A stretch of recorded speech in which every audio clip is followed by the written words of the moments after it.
ভাইয়া আর তো এখন ঈদের নামাজ শেষ, চল আর দুজনে মিলে হাসে বাজা যাই কই। তে বেটা তুই জানো না হাতশো বাজে যাইতে হতুন টিয়া পয়সা খরচ হয়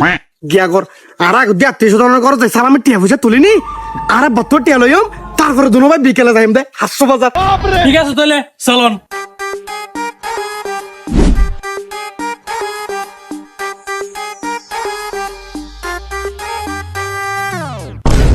ও মারে কোন তো পাইফু তো কল নামাজ পড়ে বাইরে লে মন্দির সালামি দিয়া পরে বিয়া কাল লুকিয়ে না যাই গই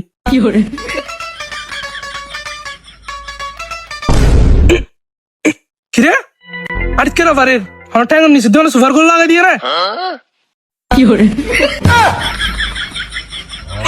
চাচা আর ফাঁকিতে যেতেছেন দে আর ফাঁকিতে এত সোজা নয় তাড়াতাড়ি সালামি দাও তাড়াতাড়ি দো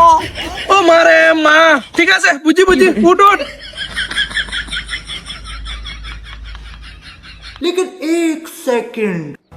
ধর পাইফু